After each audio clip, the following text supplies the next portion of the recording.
I'd like now to introduce Dr. Peter Kwasniewski. Dr. Kwasniewski holds a BA in Liberal Arts from Thomas Aquinas College and an MA and PhD from Catholic University of America.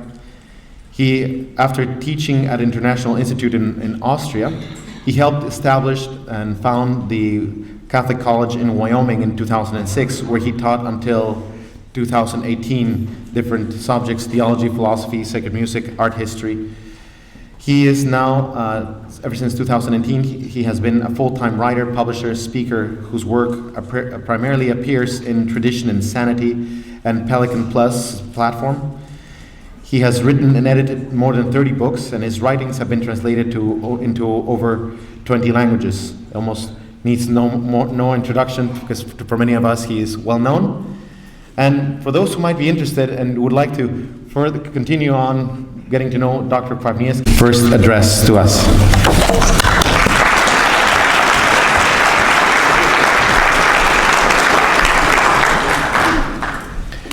Now, what Father Pablo didn't tell you is that he's going to be the chaplain on that Holy Land trip. So it's a double combo, Dr. K, Father Pablo, so check that out. When, as a young man, I first came across the famous quotation of Father Frederick Faber, "The Mass is the most beautiful thing this side of heaven," I remember thinking it was over-the-top Victorian sentimentality. It did not seem to fit my experience growing up in suburban New Jersey, or even in college.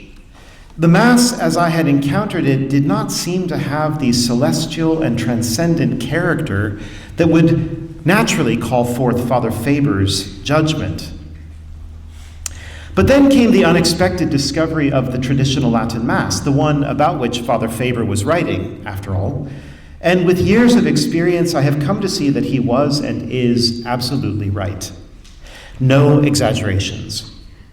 It was the same rite of Mass that his contemporary St. John Henry Newman praised in such lofty terms in his thinly disguised autobiographical novel, Loss and Gain.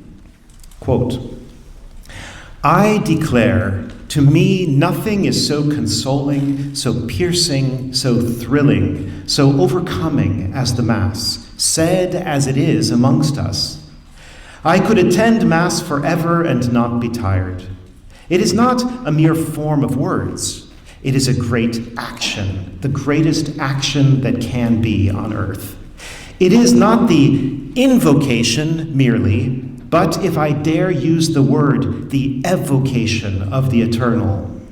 He becomes present on the altar in flesh and blood, before whom angels bow and devils tremble. This is that awful event which is the scope and is the interpretation of every part of the solemnity." Unquote. The contrast drawn by Newman is illuminating. A Protestant or Protestantized liturgy invokes the eternal. It names it, it calls upon it, perhaps in a best-case scenario, exalts it in fine language, but it does not evoke it, that is, bring it forth, summon us into its presence, immerse us in it. Invocation is more active. It is something we do, looking for results. Evocation is more passive. It is something done that we fall into. A certain presence of the eternal is the present result. And this greatest action that can be on earth is clothed in majesty and beauty. That is its native language. But what is beauty? Very big question. St. Thomas Aquinas teaches that beauty arises from three properties when they are present together: integrity or wholeness, due proportion or harmony, and brightness or clarity. For example, the Pietà of Michelangelo is a complete scene with the full figures of the Lord and his Holy Mother. These figures are related to each other according to well-judged proportions. The ensemble shines with luminous intelligibility, conveying a message of most profound grief, yet also unshakable faith, surrender, and adoration.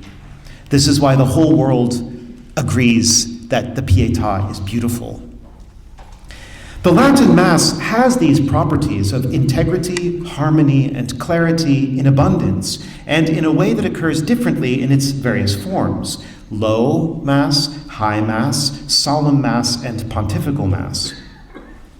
The liturgy's elements and their subtle interplay developed over the course of 3 millennia, if we include the Hebrew antecedents, as we should.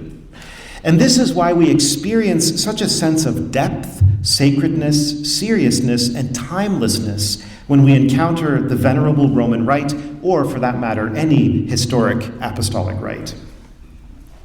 The use of Gregorian chant contributes in a particularly powerful way to the overall beauty of the rite. Beauty, most of all, happens, so to speak, where there is a great clarity about what the thing itself is. When someone is attracted to the traditional liturgy for its sights and sounds, it is not because he is fixated on such things for their own sake, but because they coalesce around the reality of the sacrifice of the cross and make it stand forth with a satisfying clarity.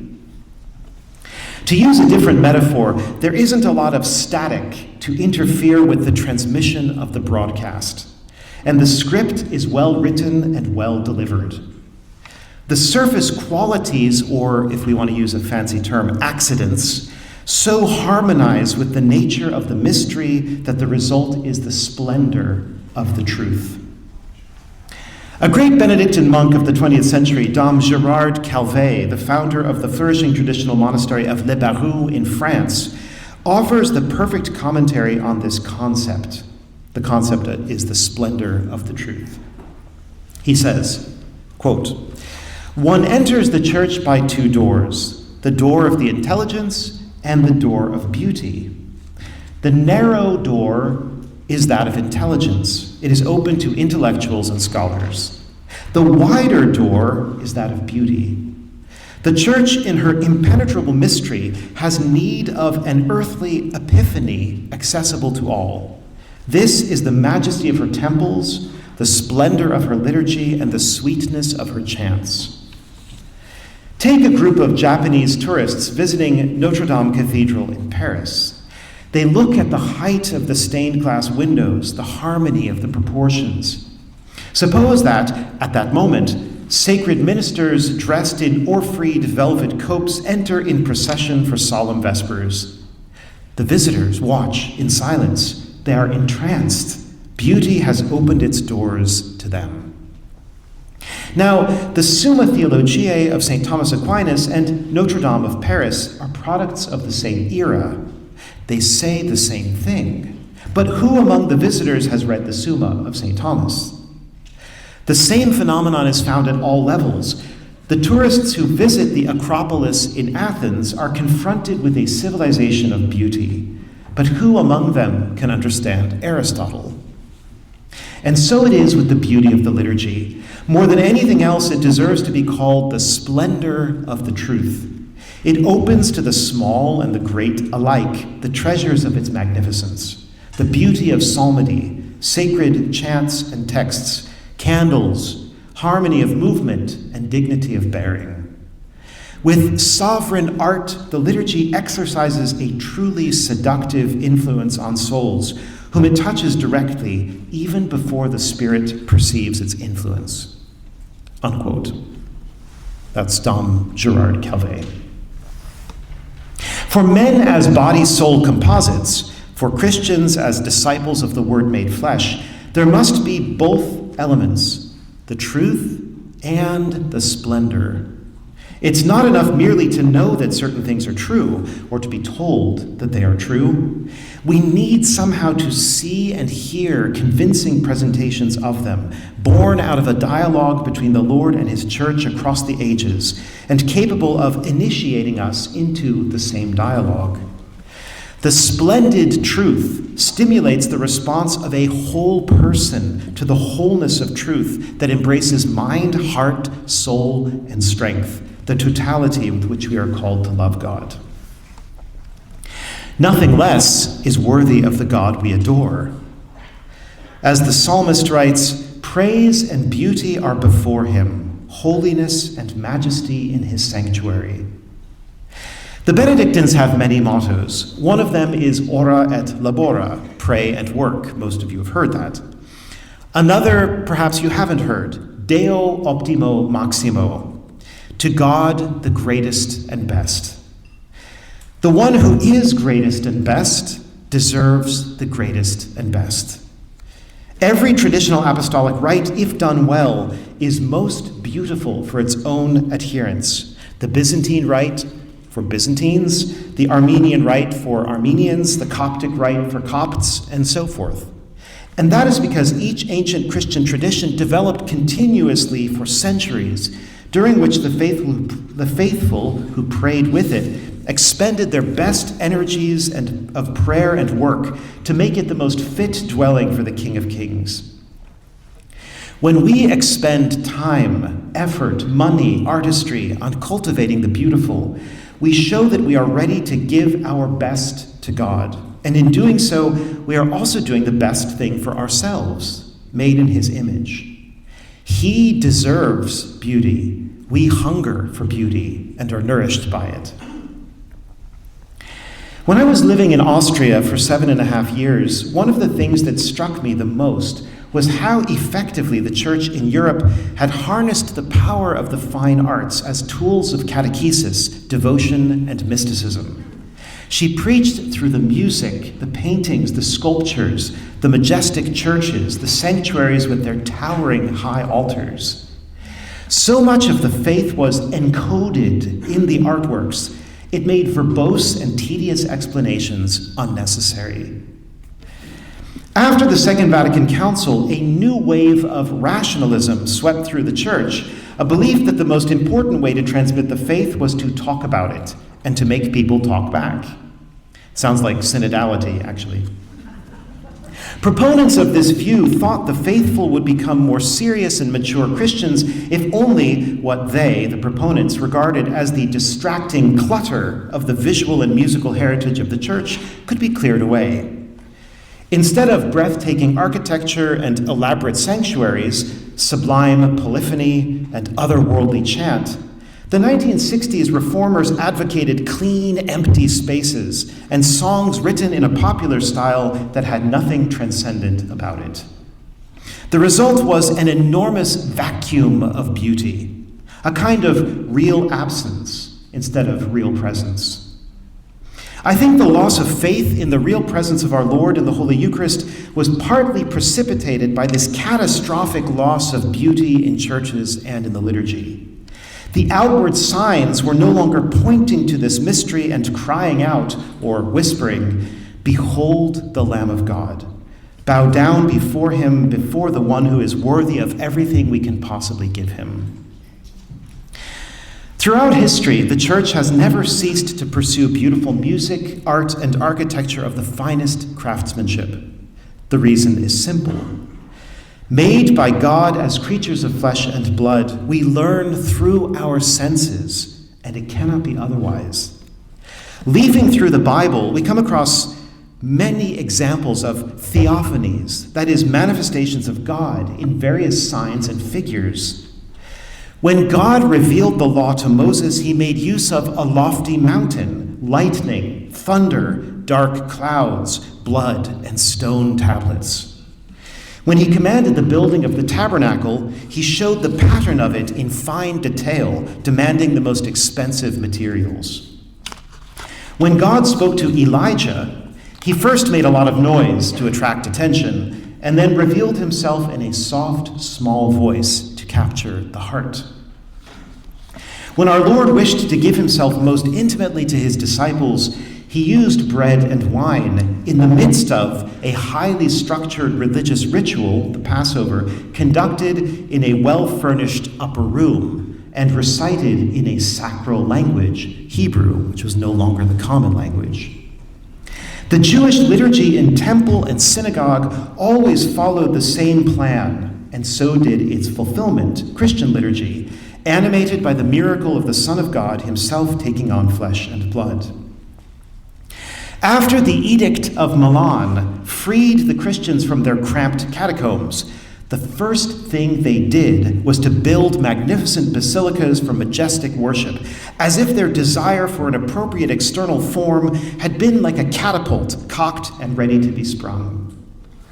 The Catholic faith, with the power of the Incarnation behind it, developed the richest culture of beauty the world has ever known, all in service of pointing beyond itself to God. Beautiful Catholic churches, art forms, and liturgies invite believers to deeper conversion and influence those who are non-Catholics or fallen away Catholics to be potential converts or reverts. David Clayton, a major proponent of Catholic sacred art, traces his conversion to the faith to his first experience of a solemn Mass at the London Oratory, in which the massiveness of the architecture, the glory of the polyphonies sung by the choir, the splendor of the liturgical ceremonies, the devout bearing of the ministers and congregation, all conspired to haunt his soul with the message, there is something more, infinitely more than you have yet made room for in your life. Open yourself to it. Become greater by becoming less. I have met so many people over the years who were drawn to the Catholic Church by attending a solemn Mass or hearing the Gregorian chant, the same things Clayton experienced that day. How could we be surprised at this? Divine providence was obviously not uninvolved in the slow development of the beauty of the liturgy. The Lord endowed it with a magnetic power to attract souls, to elevate and comfort souls who already believe, and to awaken and convict souls who do not yet believe. All this has serious implications for home life, too. The first thing a baby notices in the world is his mother's face, which establishes a first and permanent vision of beauty, not necessarily as the world sees it, but because love discloses truth. An infant who is not given this vision of the beauty of maternal love is permanently deprived of something more essential to its humanity than an infant deprived of food or sleep. And I have to wonder how much of our societal breakdown is caused by a lack of mothers really present to their small children, together with a lack of fathers who, by their hands-on involvement in their children's lives, image forth the provident Father of all. I don't say this to distribute blame. As far as I can tell, the only perfect parents who have ever lived are Joseph and Mary.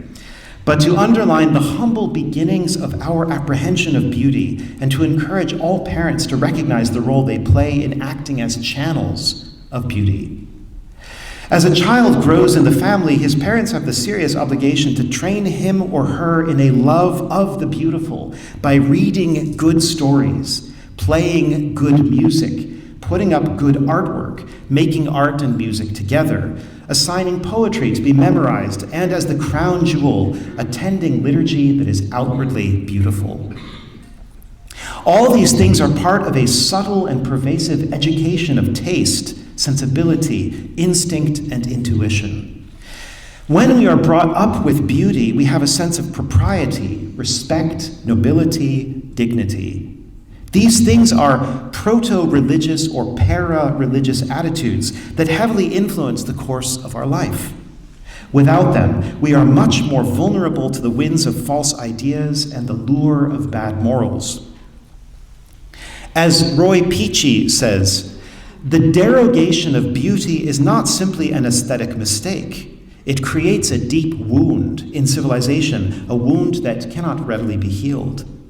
When society ignores, dismisses, or disparages beauty, it cuts itself off from reality itself.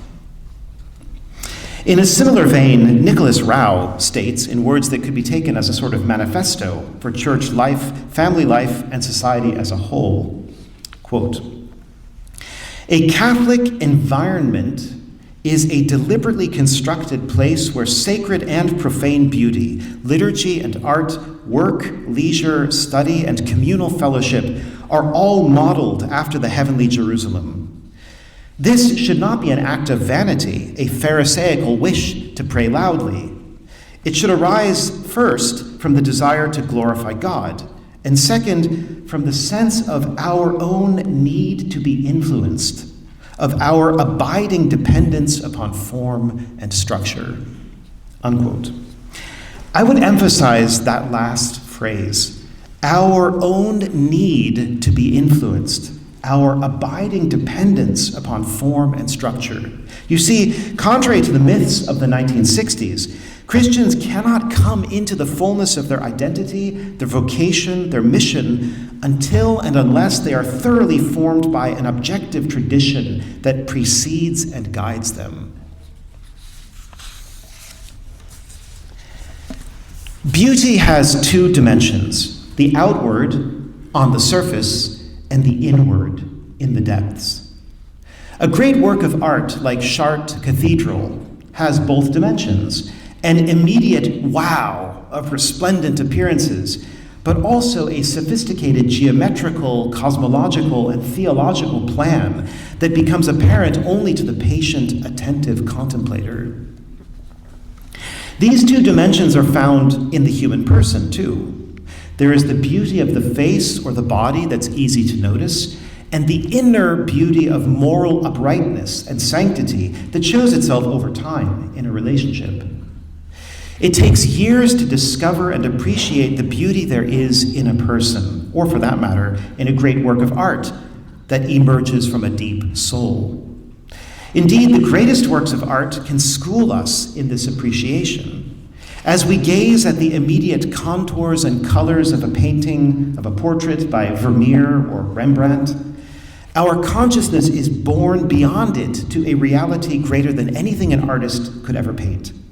The intensity of life, the light of the soul, the spark of the divine, the mystery of infinite interiority. The traditional Latin Mass has both of these dimensions, the outer beauty for the five senses, the inner beauty for the mind and heart. For example, it offers to our sight the vision of a priest oriented to the east, caught up in prayer, wearing a glistening chasuble adorned with symbols, and the orderly motions of ministers serving the Lord like angels around his throne. It offers to our hearing the comforting rise and fall of unvarying Latin phrases, impressively ancient like words etched on a Roman monument, familiar as the sound of a favorite poem, and, at chosen moments, given wings to soar by the incomparable melodies of Gregorian chant. Even the silences call out to the ear of the heart and bid it listen well to the word as he leaps down from his heavenly throne to dwell amongst us. It offers to our smell the perfume of incense billowing up in the sanctuary like prayers carried by the hands of angels, floating outward to permeate our hair and clothes. With so much more kneeling, it offers to our touch the solid humility of knees on kneelers and arms on pews, culminating in the supremely fitting gesture of falling to our knees for communion, with our hands folded helplessly, with head tilted back, and with our tongue privileged to receive the bread of angels. Women who are privileged to represent the whole of creation in its stance of receptivity to the Creator have, in addition, the multisensory experience of wearing a veil that reminds them of their sacred status as receivers of life. As when a chalice destined to hold the blood of God is veiled, or as a tabernacle that imitates the Virgin Mary's womb houses the ciborium containing the fairest of the sons of men. In an autobiographical sketch, a Catholic named David Bissonnette tells us about the aspects of his faith that either revived again after years of desuetude, or came alive for the first time thanks to his collision with the traditional Mass, which teaches profound mysteries by a deft use of the full panoply of the means of communication. For example, he writes, quote, "Kneeling before the high altar, I understood something of the majesty and kingship of Jesus Christ, as the priest wearing the old vestments moved towards the high altar, interceding on our behalf to God, begging for mercy. I understood for the first time the intercessory role of the priest." Unquote. More to the point, he says quite simply, Quote, "Beauty is what came to strike my heart at the first TLM. Where has beauty been all of these years? I asked myself. It was particularly the melismatic chance that immersed me in the ethereal. I could only conclude that I was in the proximity of beauty himself. This was something that I intuitively understood by experiencing God in the Latin Mass. It was only later that I began to read and study and understand more of what was happening." Unquote. I'm sure many of us can relate to Bissonnette's account. Though I was immediately smitten with the old rite on first encountering it, it's taken me decades to plumb its depths, and I'm still learning more, practically every day, drawing buckets of the purest and most refreshing water from its fathomless, never-drying well. The brilliant Italian poet and founder of Una Voce in Italy, Cristina Campo, observes, quote, "The immutability of the true rite and all traditions was willed by God precisely so that in that cosmic, infallible return of figures, we might proceed each day a little further into the unfathomable complexity of their meanings. That which will never allow itself to be expressed in rational concepts, but only to be indicated, alluded to in divinely ordained gestures, sounds, symbols. These include the flames, the incense, the tragic vestments, the majesty of the gestures and faces, the rubato of the songs, the steps, the words, the silences, the whole vivid, luminous, rhythmic, symbolic cosmos that never stops pointing, alluding, referring to a celestial double whose mere shadow on earth it is." Unquote. The traditional Mass, especially in the full splendor of the solemn Mass and the pontifical Mass, is truly, no doubt about it, the most beautiful thing this side of heaven, this side of the celestial double whose mere shadow on earth it is. You have to see this bright shadow to fall in love, and you have to love it to see it fully, and to begin to see through it and beyond it. Sight gives rise to love, and love feeds upon further sight in an endless upward spiral that culminates in a vision we call beatific. I am therefore not at all surprised about two notable facts. First, the internet is overflowing with images of the traditional Latin Mass. Its obvious beauty is lost on no one. Well, maybe on some people, but not most people. To the extent that even the publicity generated for the United States Conference of Catholic Bishops' Eucharistic Revival decided to employ imagery that is much more often associated with the old rite than with the new. It's interesting, right? They know what works in terms of publicity. Second, there has been particularly, I would say, over the past 10 years, a veritable flood of new publications on the traditional Latin Mass, digging into its history, form, theology, and symbolism. Only the lover sings, said St. Augustine, and apparently, at least in our times, the lover photographs and writes a lot too. But where does this tremendous beauty come from? What is it all about? The deepest source of the beauty of the TLM is its simultaneously outward and inward reflection of Christ himself.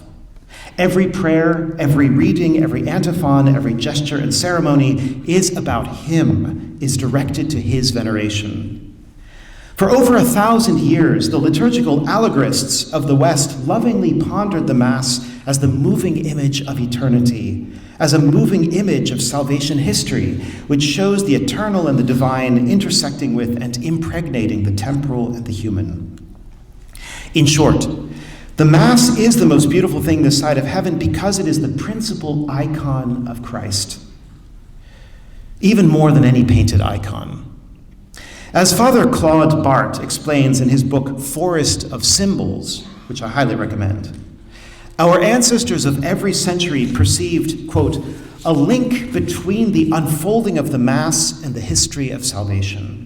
The Mass represents the mission of Jesus Christ, from the proclamation of his arrival on earth, to which the introit corresponds, sung by the choir, who in their turn represent the choir of prophets who foretold Christ's arrival, up to his ascension, to which corresponds the ite missa est, the dismissal of the faithful, with which those assisting at the Mass are dismissed, just as Christ dismissed his apostles on the Mount of Olives."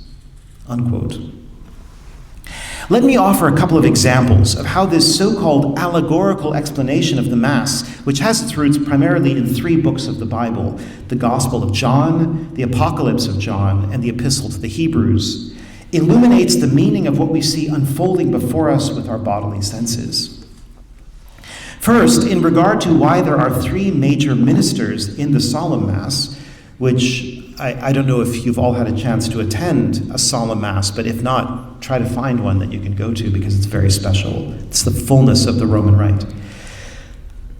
So why there are 3 ministers, Father Bart says, quote, "The special characteristic of a solemn Mass is that it revolves around the actions of 3 sacred ministers. Head of the book, it is written of me that I should do thy will, O God." And once the liturgical sequence is upset, the offertory anticipates the act that is going to reproduce the sacrifice of the cross, just as Christ anticipated the offering of the Passion in his incarnation. Allegorically, this moment of the Mass therefore recalls those moments in Christ's life in which, more than elsewhere, he offers himself in an anticipation of his Passion, the offering of Christ to the Father when he came into the world and entered the womb of Mary, the offering of Christ in the temple at the presentation, and the offering during the agony in the Garden of Gethsemane, which is recalled particularly when the priest invites those around him to pray, orate fratres, an invitation like that of Gethsemane, and when the priest prays in silence, recalling the solitary prayer of Christ on the Mount of Olives. At this point, we must emphasize the traditional comparison of the offertory of the Mass with the presentation of Jesus in the temple. Surely that presentation was above all a liturgical action. This rite applied to firstborn males 40 days after their birth. It was when parents really repurchased their male firstborn, for whom in substitution they gave the animals offered in sacrifice. The rite reflected the preservation of the firstborn of the Hebrews during the 10th of the plagues of Egypt, and the sacrifice of Isaac demanded of Abraham his father. Firstborn male children and Abraham's firstborn son are both figures of Christ, the sacrificed Son of God, figures that were not yet fully realized, since the firstborn of the Hebrews had been spared, as had Abraham's only son. By this act, that is the presentation in the temple, Jesus showed what he had come into the world to accomplish, his self-offering on the cross and for eternity. He did this first on the altar and in the temple formed by the womb of his mother. He next demonstrated it on the day of the presentation in the temple at Jerusalem. He finally repeated it in the Garden of Gethsemane. At the presentation, Mary offered her son in advance as a sacrifice, as she would one day have to offer him to God on Calvary, in the manner of a priest who, at the Mass, offers in advance the oblations that he is again going to offer in the fullest sacrificial sense of the word at the consecration. Mary also lifted up Jesus in her hands to put him in the hands of Simeon, who represents the Eternal Father, in the same way that the priest lifts up a little above the altar the host and the chalice that he offers. By this offering in the temple, Jesus Christ was made ready to be offered in his entirety, in the same way that the oblations are prepared for the perfect offering that takes place at the consecration. Unquote.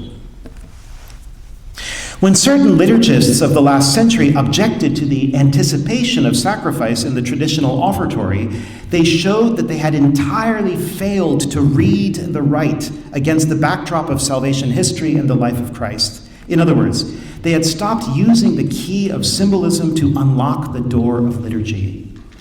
If we would understand the liturgical heritage of the Church, we must take up this key once again and use it well on every lock we find, even as our ancestors did.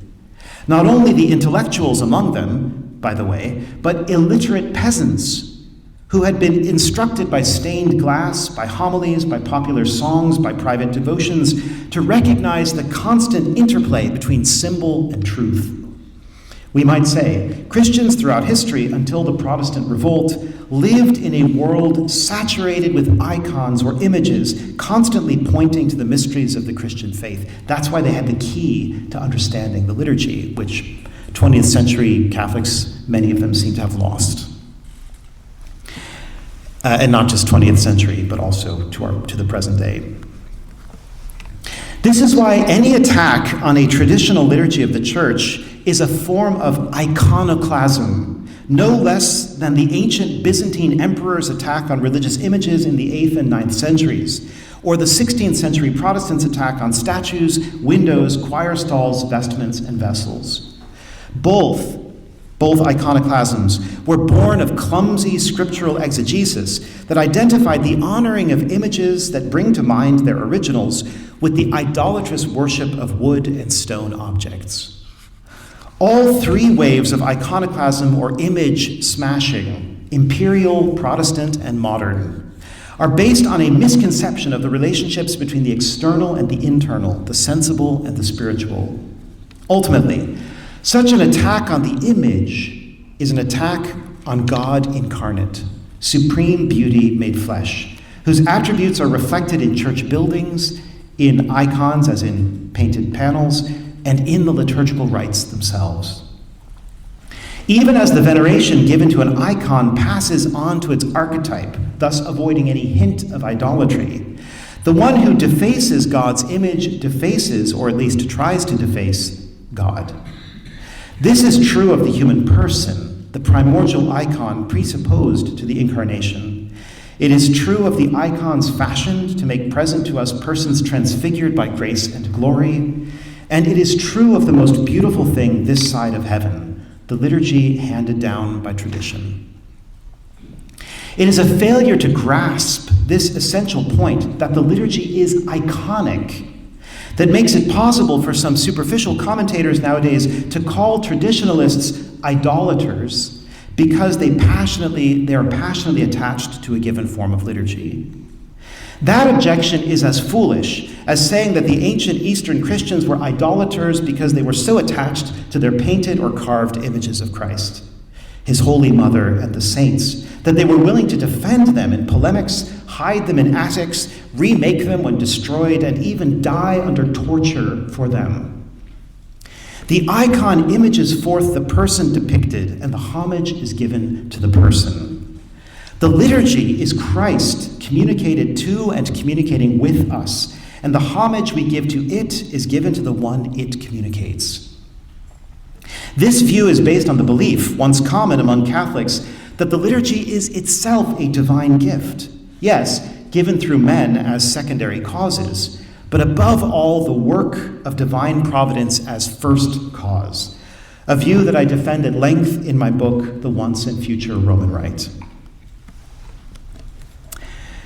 No modern writer has perceived more clearly the iconoclastic drive of modernity than the British political philosopher Roger Scruton.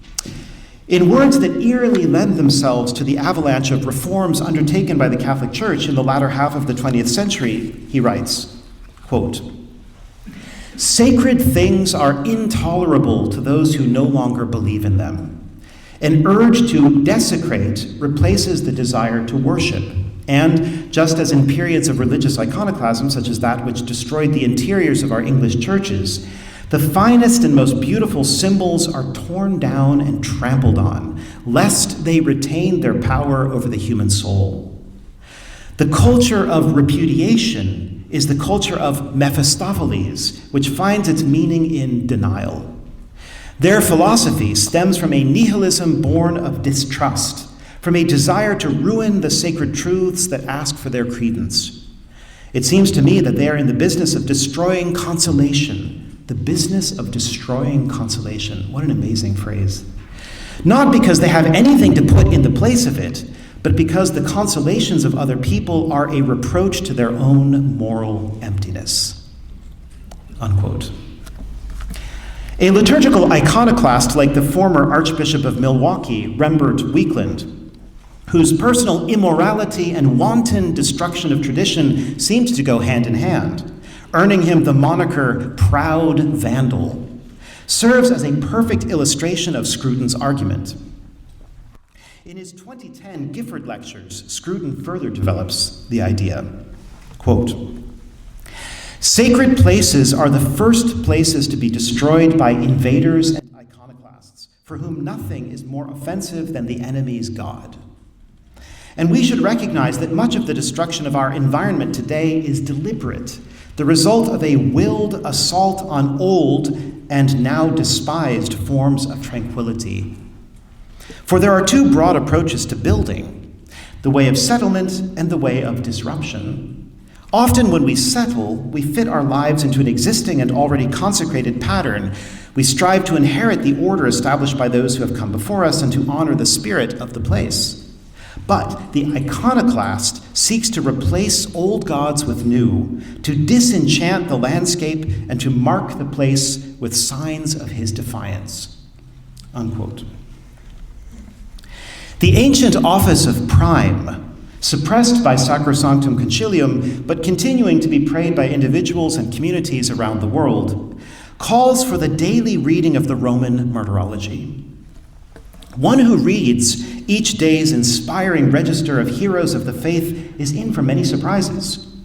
One of the surprises I encountered in my own reading of it over the years was the discovery of just how many saints suffered torture or exile or death rather than betray icons or by tolerating their suppression. For instance, in the month of April alone, one reads about them, that is the martyrs to the iconoclasts, on 4 days, April 1st, 3rd, 4th, and 19th. The award-winning German novelist Martin Mosebach often appeals in his writings to the consolation of knowing that even the horrible persecution of Byzantine iconophiles, that is, icon lovers, lasted only for a time and then disappeared from the East forever. Today, Eastern Catholics and Eastern Orthodox happily chant anathemas against their long-dead foes. May we dare to hope that the same will be true of this Western liturgical iconoclasm that targets the most beautiful thing this side of heaven? Mosebach writes, quote, "As the example of Byzantine iconoclasm shows us, 100 years is a relatively short time to overcome this kind of sickness. Until this happens, what we need, as was shown in the resistance offered by the Byzantine Church, is utterly resolute priests and monks to keep the tradition alive, so that it will not have to be reconstructed from books in some future time. In Byzantium, after vast destruction, the holy images were victorious. Resolute monks had taken some of the icons and hidden them. We too need many resolute priests who will guard and keep for us the sacred rite of the Incarnation." Unquote. In his foreword to my book, The Once and Future Roman Rite, Mosebach returns to this theme, obviously dear to his heart. Quote, "The Roman liturgy, which we may call divine with the same rite as the Orthodox, perhaps we should get used to doing so, connects the natural and the supernatural. Its cause will not endure if it does not experience supernatural confirmation. Saints are such a confirmation. The movement for preserving the traditional rite will succeed only if it produces saints. As I write this, I am terrified, but it's of no use. This insight is really nothing other than a spiritual law. In the past, we can absolutely name saintly protectors of the Roman liturgy. At their head is certainly Pope St. Gregory the Great, who did not at all invent these rites, but reverently organized them. His heirs are all those who celebrate the traditional Mass today. We should next remember St. John Damascene, who fought against the iconoclasm of Constantinople. The 20th century reforms not only were accompanied by a new wave of iconoclasm, but dared to damage the greatest icon of all, the holy sacrifice of the Mass. St. John Damascene is, in addition, connected with the Feast of the Triumph of Orthodoxy, celebrated in the Orthodox world on every first Sunday of Lent. This feast can be a model for the Catholic hope for the restoration of the Orthodox liturgy." Unquote. At this particular moment, when the enemies of the icon are so intoxicated with ideology that they do not hesitate to contradict even their cherished Second Vatican Council whenever it stands in the way of their objectives, it may often seem to us that we will never reach this goal of returning to tradition. It is nonetheless consoling to point out that bodily writhing is strongest right before death, and the air is coldest at dawn. In other words, the modern iconoclasts are at their worst right now, but they are quickly running out of time. Love is a positive, fruitful force, while hatred is a negative and self-sabotaging one. Love abides and expands, while hatred consumes itself. This is why I am confident that the iconophiles, the lovers of divine beauty, the lovers of the divine liturgy, will prevail over the iconoclasts, the purveyors of plainness, emptiness, and ugliness. Beauty is God's first, last, and most effective messenger. We learn that the world is good and orderly because of the beauty of nature that we experience sensually and that we come to understand only later intellectually. And just as we come to know the personal God through his divine artistry, we see the inner beauty of the human person most of all in the great works of human art. A painter like Rembrandt helps us to see the immense, almost heartbreaking beauty of an old man or old woman's face, which we might otherwise rush past or even find unsightly.